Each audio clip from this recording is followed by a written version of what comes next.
After the days of mayhem that followed the firing of FBI Director James Comey last week, the biggest question now seems to be whom Donald Trump will pick as his successor. Will he nominate someone with a reputation as a consummate professional like Andrew McCabe, Comey's erstwhile deputy? Or will he give the nod to a political loyalist like John Cornyn, the Republican senator from Texas? If Trump nominates a political hack to replace Comey, the warning bells that political scientists have long been sounding about Trump would amp up to deafening levels. As Princeton political scientist Jan-Werner Müller explains in What Is Populism? The first move taken by authoritarian populists who have successfully weakened democracy in countries like Poland and Hungary in recent years has been to colonize or occupy the state by appointing their own cronies to head independent institutions. They have created new institutions they control. They have changed the rules governing existing institutions to bring them under the sway of the government.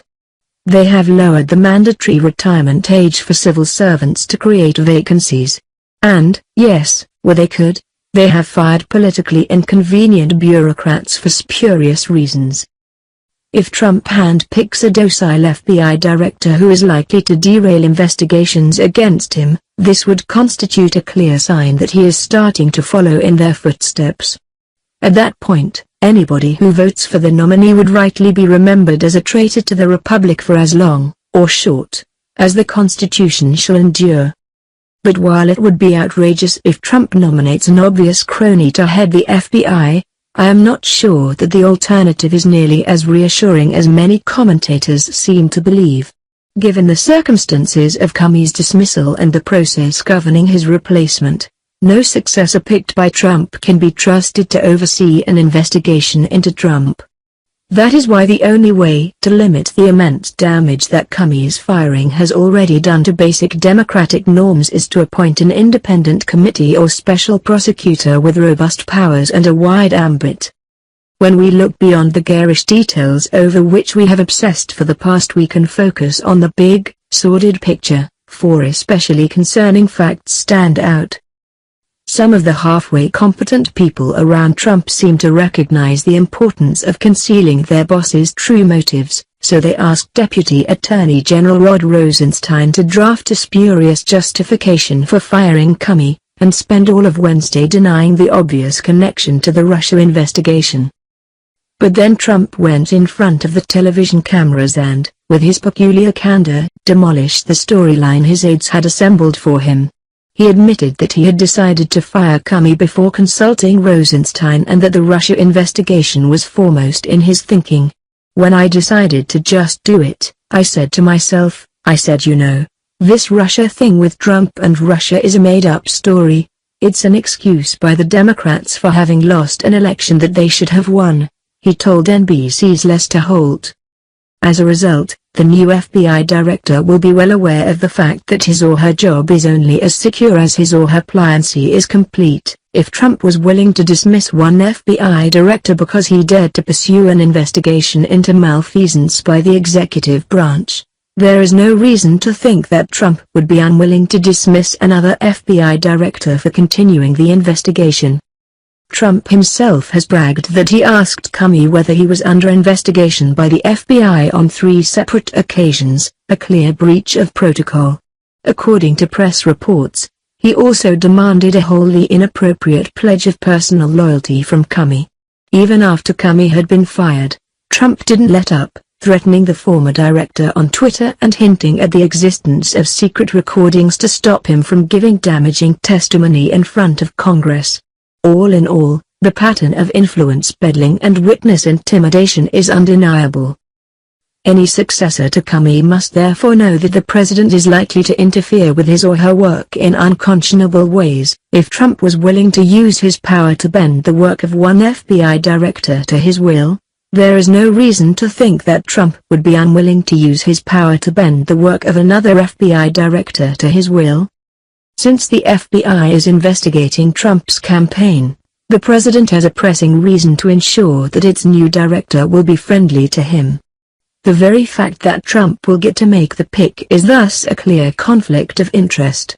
And while the reasons why Trump can trust a particular pick to be loyal may be obvious in some cases, in other cases there may be less obvious reasons why he believes he can trust a person who appears reliable to the outside world. The one thing that is certain is that Trump is very unlikely to pick a candidate whom he truly believes to be impartial.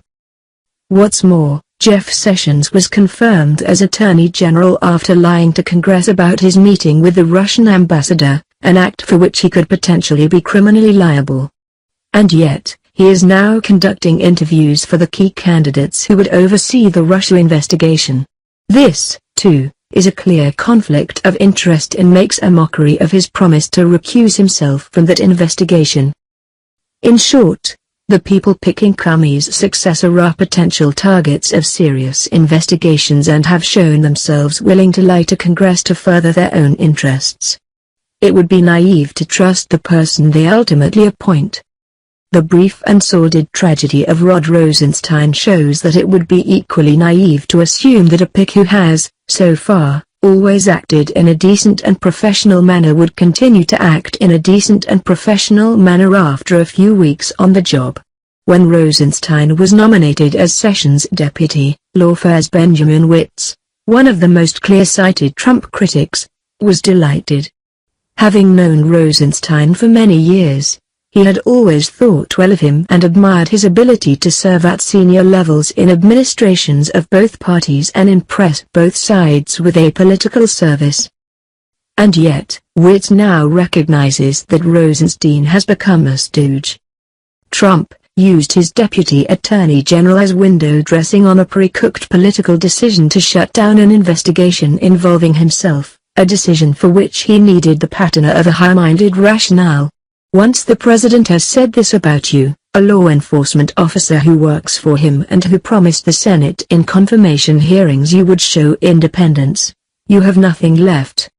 These are the costs of working for Trump, and it took Rosenstein only 2 weeks to pay them. With his characteristic grace, Witz admits that he had been profoundly wrong about Rosenstein.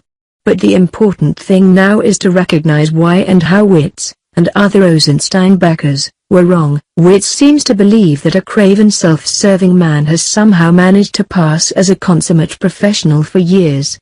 But I fear that the problem is much deeper and much more structural than that. To survive in the Trump administration, even consummate professionals will turn into craven self-serving men. This, to me, is the most concerning lesson we should take from the past week. If Trump was able to corrupt Rosenstein so quickly and so thoroughly, there is no way to be sure that he won't be able to corrupt the seemingly impeccable pick for FBI director as well. And if Trump is able to undermine the independence of the FBI and corrupt a widely respected man like Rod Rosenstein in a matter of months, we should worry that his administration can work the same poisonous effect on other institutions and civil servants in the next 4 years. What kind of investigation should Congress push for? A special prosecutor, a select committee, or an independent investigation?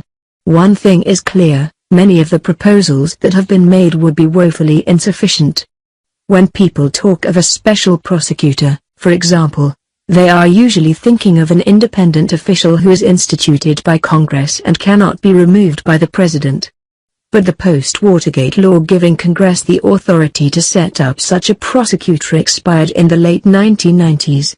Unless Congress passes a new law, which would require a veto-proof majority, a special prosecutor would therefore be far weaker than most people assume. But one thing is clear, whatever form the independent investigation of Trump's activities takes, its ambit has to go well beyond the Trump-Russia nexus. At this point, there is good reason to believe that the FBI's ability to investigate any wrongdoing by Trump or his associates has been significantly curtailed. To re-establish trust in our most vital institutions, we need to create a counterweight that is able to investigate potential wrongdoing in any corner of Trump's universe. Another, even more important thing, is just as clear. Any citizen who believes in the importance of the rule of law needs to ask their senator not to confirm any pick as FBI director until an independent institution has been set up to look into wrongdoing by Trump and his cronies. and any senator who votes to confirm Trump's pick as the new director of the FBI before such an institution is set up is committing an act of great moral and political cowardice.